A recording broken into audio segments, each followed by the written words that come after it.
Y hemos leído ya alternadamente el capítulo 1 del Génesis y sobre él que basamos nuestra meditación de este día.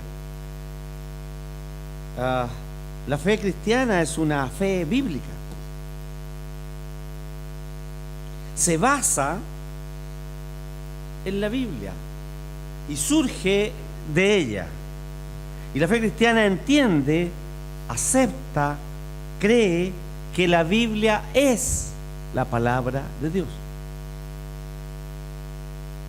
Y que como tal es verdad.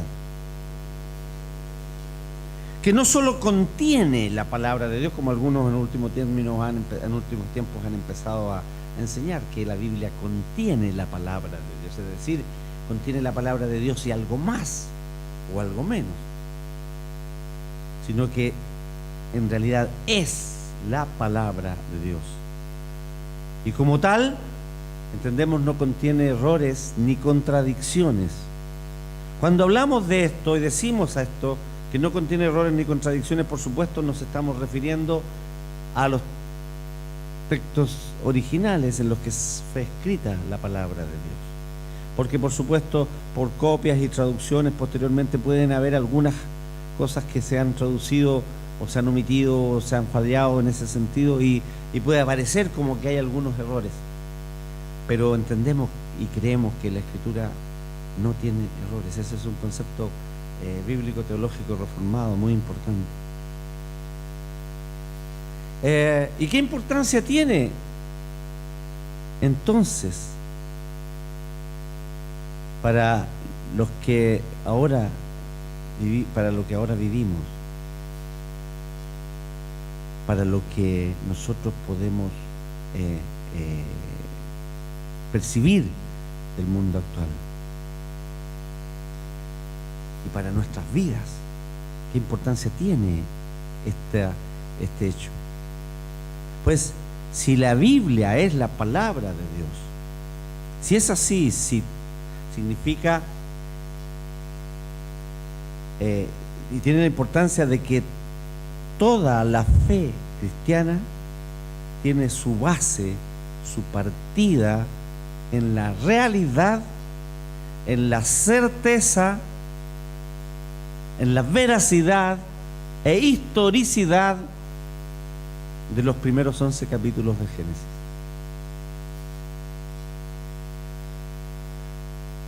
Génesis. Todo se inicia allí.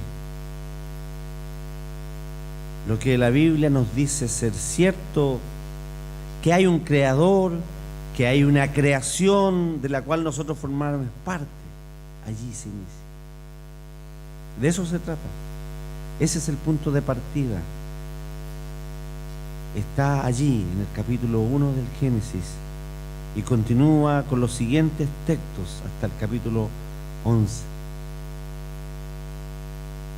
Es parte de la gran historia de Dios que hoy comenzamos a meditar, a repasar, a recorrer, como en este recorrido que va por ciertas estaciones, un recorrido de tren o de micro en que paramos cada cierto tramo para ver y detenernos en ese lugar, en ese texto, en esa historia.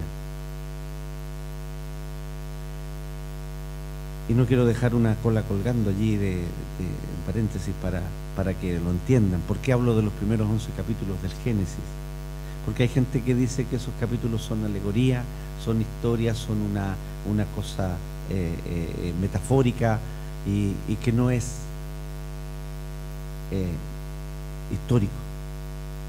Si nosotros decimos aquello, entonces no hay creador, no hay creación, no hay pecado, no hay condenación, no hay salvador. Estamos perdiendo el tiempo, vámonos a la casa. Así de simple. Si no se cree que esos capítulos son historia, entonces estamos equivocados y estamos perdiendo el tiempo. Por eso es que es tan importante entender aquello.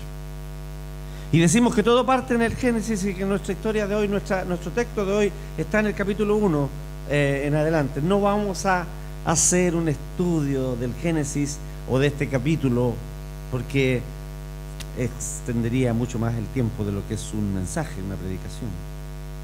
Pero solamente queremos destacar algunas cosas respecto a este concepto, porque todo el capítulo nos relata el hecho de la creación, lo hemos leído, y nos relata cómo Dios fue haciendo las cosas hasta completar la creación en el sexto día con la creación del hombre. Pero la primera cosa que nos llama la atención en este capítulo es que Dios existe desde siempre y crea de la nada. Dios existe y Él crea de la nada. La palabra con que inicia el capítulo dice: en el principio Dios creó los cielos y la tierra.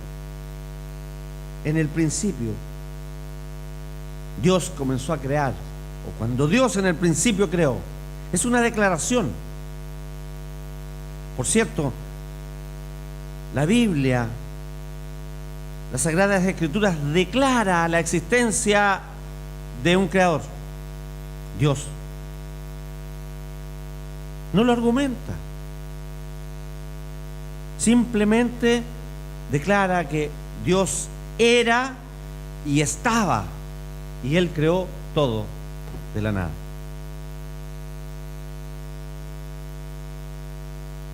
Juan 1:1 dice que en el principio era el Verbo, se refiere a Jesucristo, y el Verbo era con Dios y el Verbo era Dios.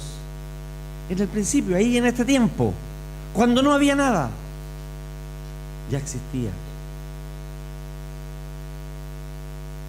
Pero note otra cosa que nos dice el texto también en el versículo 2: y el Espíritu de Dios se movía sobre la faz de las aguas. Es decir, el Espíritu recorría, se movía en ese espacio. Es decir, que el Espíritu Santo estaba y participa en la creación.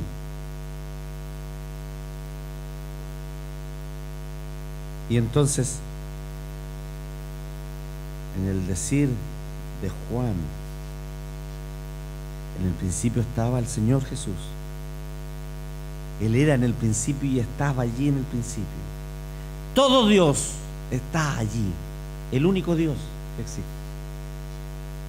que lo conocemos a través de las Escrituras porque se revela como Dios, Padre, Hijo y Espíritu Santo, pero estaba Él en la creación. Trino y uno, Dios participa en la creación. Este Dios crea todo de la nada. Dice la palabra que Él dijo y fue. Ex nihilo, dicen los estudiosos, cómo se interpreta esto: crear algo de la nada. Crea con su palabra, crea con el logos, con su voz. Dijo Dios: sea la luz, y fue la luz. Como dice el Salmo 115, 111 y otros por ahí, el 115 creo también, todo lo que quiso hecho. Él dijo y fue hecho. Él mandó y existió. Así es Dios. La luz existe, según este relato, antes del sol y la luna, según el orden de la creación. Lo primero fue la luz, separó las tinieblas de la luz. Dios es el autor y el dador de la luz. Juan dice que Jesucristo es la luz, que en Él estaba la luz. Y la creación nos dice que la luz estaba allí, antes de la creación de las lumbreras. El relato del Génesis de la creación es, por cierto, verosímil, creíble para todo creyente. Es una redundancia lo que digo, ¿no? Pero es así. Sin embargo, han habido y hay hoy quienes no lo creen. Eso es así que se enseña en los colegios, en las universidades. que el mundo, que la vida, que el hombre son producto de la casualidad, del azar o de una evolución natural que duró muchos miles de millones de años.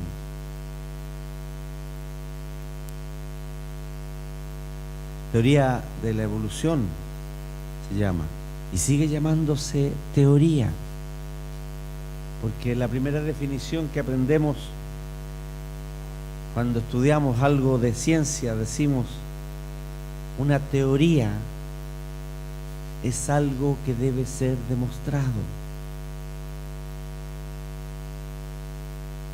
Y esta teoría nunca ha podido ser demostrada totalmente, a pesar de lo que digan los evolucionistas. Un bioquímico, biólogo,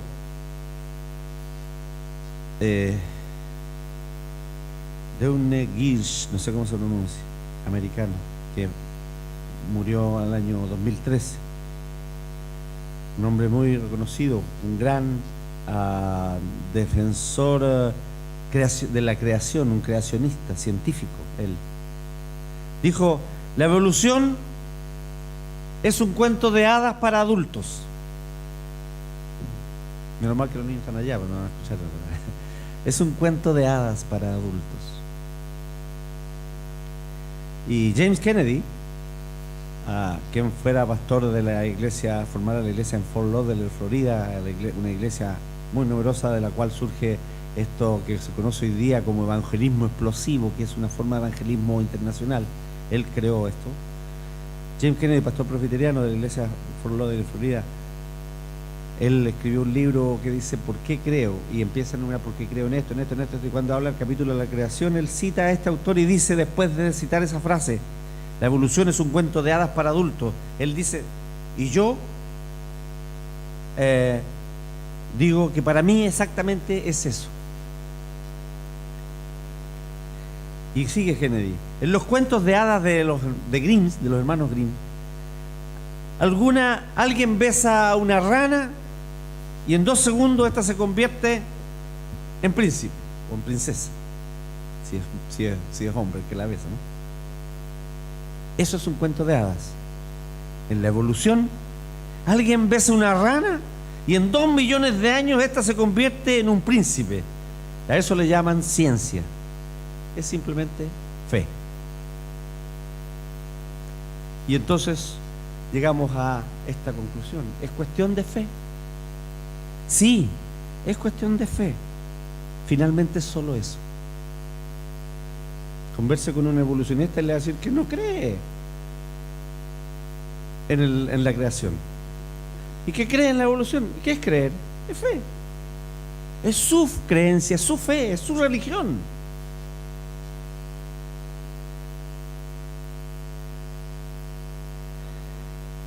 Pero el relato nos cuenta que hay un orden en la creación. ¿Y qué tiene que ver esto? ¿Cómo podemos pensar de aquello?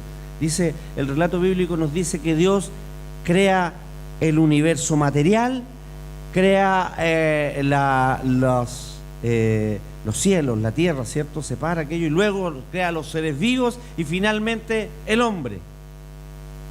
Los estudios científicos apuntan en la misma secuencia de la existencia. Primero la tierra, luego los seres vivos y finalmente el hombre. Es más, el orden de la vida animal establecido aquí en el Génesis, la ciencia determina, los estudios dicen que siguen esa misma secuencia. En primer lugar, los seres vivos del agua, luego los de la tierra y las aves que vuelan y finalmente el hombre. Los evolucionistas dicen que partió una ameba ahí en el mar, que se fue desarrollando como un pez, que de repente salió a la tierra, empezó a ser un anfibio y después de ahí sacó alas, voló y finalmente no sé cómo del cielo cayó un hombre. Pero bueno, algo inventaron para hacerse esta misma secuencia y querer aparecer como ciencia, algo que no es. Pero la Escritura no contradice a la ciencia. Al revés, la ciencia confirma lo que dice la Escritura. Le decía yo hoy día a los hermanos, a los catecúmenos ahí, hablando de este concepto de que la Escritura no es un libro de ciencia. La Escritura sabemos que no es un libro de historia. La Escritura no es un libro de cuentos, no es un libro de aventuras. Porque la Escritura es un libro religioso, por cierto. Pero en las cosas que dice de ciencia, la ciencia no ha podido contradecir a la Escritura. La ciencia no la ha contradicho en este sentido, más bien la ha confirmado. Hace muchos años hubo un libro muy interesante que alguien escribió que se llamaba "Y la Biblia tenía razón". Porque el hombre muchas veces ha luchado contra lo que la Escritura dice. Cuando empezó el desarrollo científico, la mente se cumple aquello que Pablo dice allí en el primer capítulo de Romanos, que su mente se ensoberbeció y dijo que él tenía el conocimiento y la capacidad para conocer todo. Y entonces empezaron a desechar el relato de la creación y empezaron a decir no, que esto es producto de, hasta que surgió Darwin y escribió su libro La evolución de las especies, y de lo cual se han tomado muchos para decir que nosotros que todo es producto de la evolución natural, que no hay un creador. La evidencia, los descubrimientos de la paleontología, de los estudios de la antigüedad, de estos, cuando se encuentran estos fósiles, estudios de los fósiles, etcétera, han confirmado la aparición rápida y casi simultánea en un tiempo pasado, en un período pasado de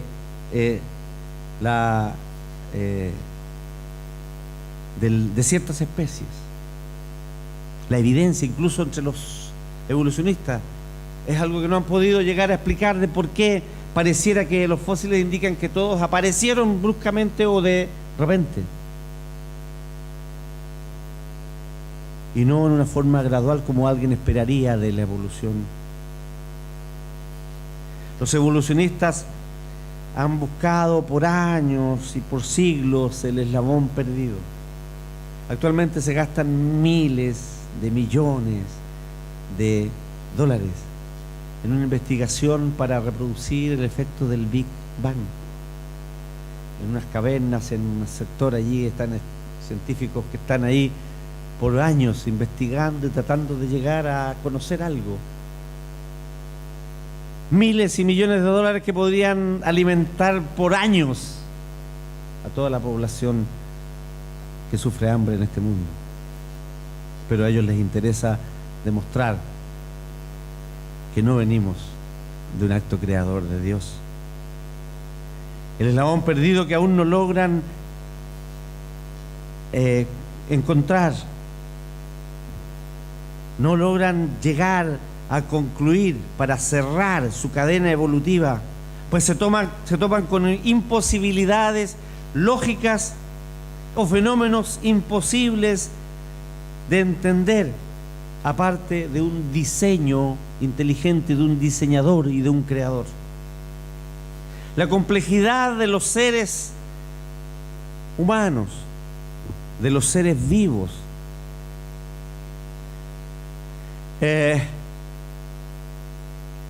contradice esta tendencia evolucionista. La inexistencia de evidencias de la evolución de las especies en la actualidad. Aquí puse un paréntesis y puse ironía, porque lo que voy a decir es una ironía, por supuesto. El caballo sigue engendrando caballos de distintas razas, ¿cierto? Bueno, hay caballos negros, blancos, azabaches, árabes, etcétera, pero son caballos. Y cuando se cruza con un burro o una burra, nace una mula o un mulo. Pero son muy semejantes, similares al caballo, aunque tienen un defecto. Son imperfectos, son limitados, no se pueden reproducir. Por lo tanto, esto que un caballo se convierta en otra cosa, eso nadie lo ha visto, ni ellos los evolucionistas lo han visto, ni esperan verlo, porque saben que no ocurre. No hay evolución en el sentido de que de allí, de alguna cosa, pueda surgir otra, o de que de una simple célula pueda surgir la gran vida que tenemos en la vida de hoy, sin la acción de algo, sin la acción de alguien externo. Las leyes de la ciencia y de la física confirman la estabilidad de la creación. Si la Tierra no estuviera donde está, a la distancia del Sol que está, en la inclinación del eje que tiene, con sus movimientos de rotación y de traslación, la vida, nuestra vida, no sería posible en este planeta.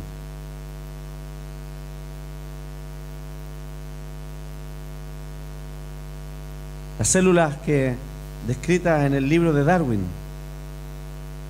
era una célula simple. La célula hoy conocida, estudiada en sus procesos microscópicos, es mucho más compleja de lo que Darwin conoció con un microscopio simple, de lupa simple. David Behe, que alguien que ya he citado en otras oportunidades aquí, escribió un libro titulado, él era un biólogo molecular, porque existe todavía, vive. Escribió un libro llamado La caja negra de Darwin, en que él es cristiano, es católico, ¿no? Americano pero católico. Y dice, él argumenta que solo con ver y conocer los procesos mitocondriales intracelulares, es decir, estamos hablando de una porción que solo se ve al microscopio dentro de la célula, se hace imposible creer en la evolución. No es posible un proceso tan complejo producto del azar. Un cuento de hadas, magia. Y hay mentes brillantes en lo humano que creen en esa magia, que creen en ese cuento de hadas. La ciencia probabilística ha establecido que la probabilidad de que se desarrolle una célula humana por casualidad es de una cifra inimaginable. Es de 1 en 10 elevado a 119.000.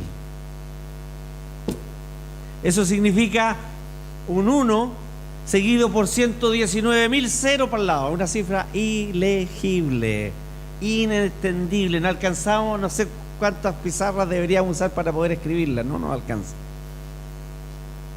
Ni menos para leerla.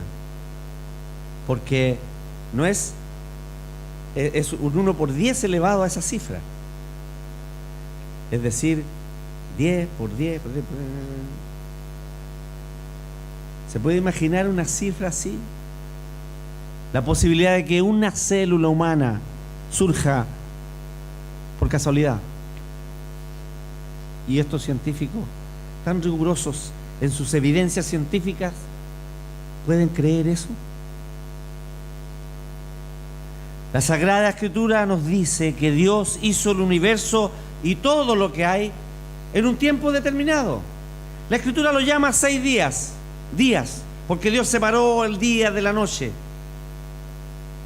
Se discute si son días de 24 horas, o son siglos, o son miles de años cada día.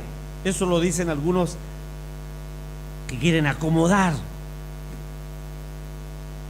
su fe a la evolución.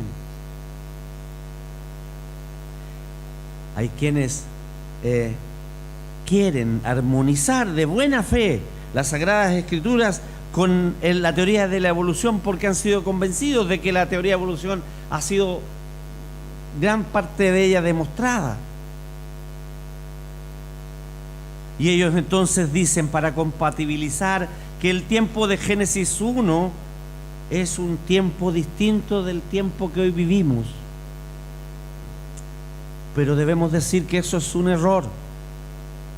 No podemos conciliar la palabra de Dios a una teoría errónea, no demostrada, más bien contradicha por la realidad. No se puede rebajar las Sagradas Escrituras para hacerla compatible con teorías humanas carentes de veracidad.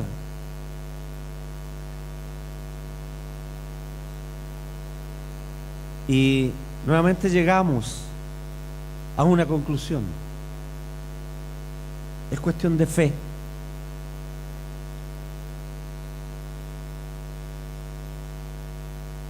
Es ¿qué creo?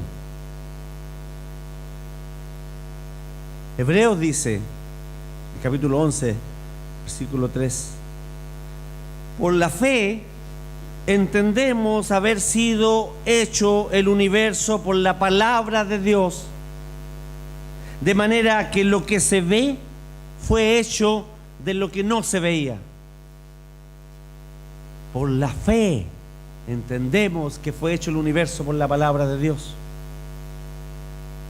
Si usted no tiene fe en Dios, en este Dios creador, puede poner su fe en la evolución. Pero la lógica y la razón nos hace pensar que se requiere más fe, mayor fe para creer algo imposible como la evolución, que creer en sí el Dios de la Biblia, el Dios verdadero, creó todo. ¿Y qué importancia tiene, teológicamente hablando, la creación y el creador para nosotros en este capítulo 1 que vemos aquí del Génesis? Usted, yo, todos los seres humanos, todos los seres vivos, la tierra y el cosmos, todo fue creado por Dios. David lo exclama en sus salmos, no solo el que leímos al comienzo, sino el 19, cuando dice: los cielos cuentan la gloria de Dios y el firmamento anuncia la obra de sus manos. El libro de Job es en su parte final, cuando Dios se presenta ante Job en el torbellino y le habla, le dice: mira la Pléyade, el Orión, la Osa Mayor, todas estas cosas que están allí. ¿Dónde estaba cuando yo las formaba?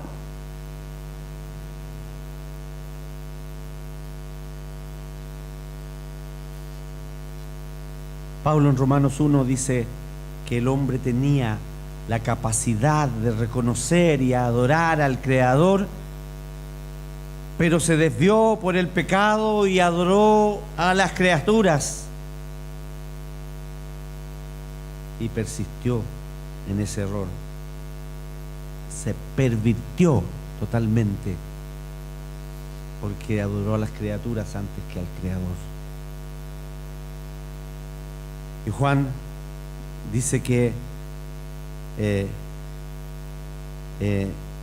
Jesús era la luz del mundo y que en Él estaba la vida y Él le dio vida a todo, y que nada de lo que fue hecho sin Él, porque, como dice Pablo en Colosenses, Jesús es la plenitud de Dios.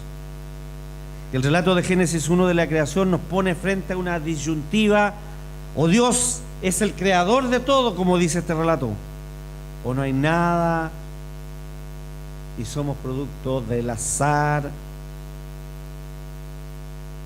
del destino, de un azar improbable científicamente. Es cuestión de fe. ¿Se cree o no se cree? Pero aún más, nosotros sostenemos y enseñamos que no solo Dios creó todo, sino que lo gobierna y lo sostiene por su providencia y su poder. No somos teístas. Los teístas dicen que hay un creador que diseñó y creó todo, pero que lo dejó ahí para que siguiera su curso natural. Por lo tanto, se desentendió ahora de él. lo mira y no hace nada. Somos, deístas es aquellos que dicen eso. Nosotros somos teístas, es decir, creemos que Dios creó, que sostiene y que gobierna su universo.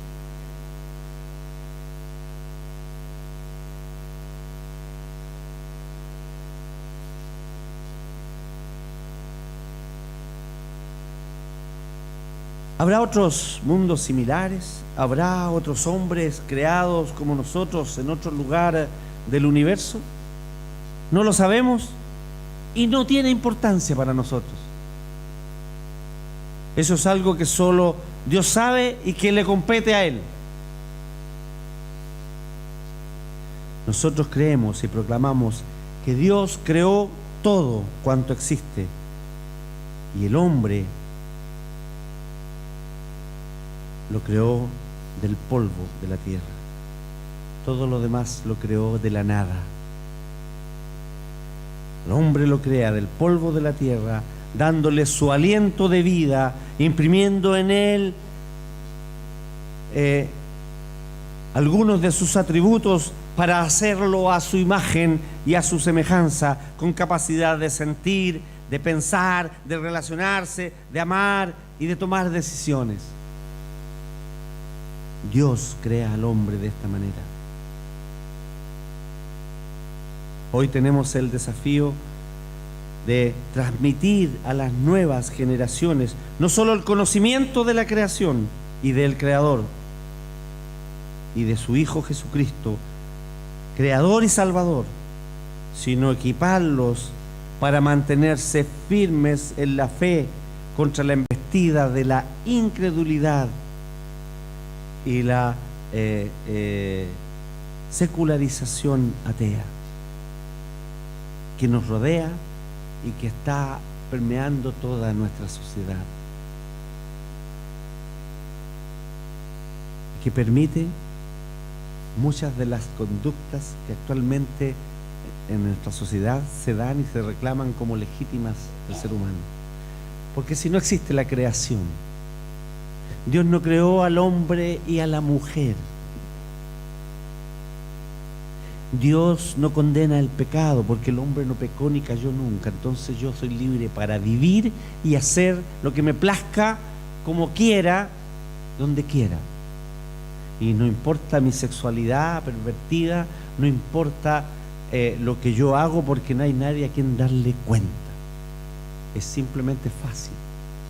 Vivir la vida fácil. Muchos, contrarios a la fe, nos acusan a nosotros de conformistas, porque aceptamos lo que Dios dice y debemos vivir conforme a ello. Pero ellos, no sé cómo calificarlos, pero ellos prefieren una vida licenciosa sin tener que rendir cuentas y justificando todo tipo de cosas porque no tienen a nadie a quien rendirle cuentas. La diferencia entre creer en este capítulo del 1 del Génesis, en este Dios creador que se manifiesta aquí, y en no creer en Él o creer en la evolución, es cuestión de fe. Nuestra fe está puesta en este Dios que se revela en su palabra, que se revela en la naturaleza y sobre todo se revela en su Hijo Jesucristo, nuestro Señor y nuestro Salvador. Que el Señor nos bendiga.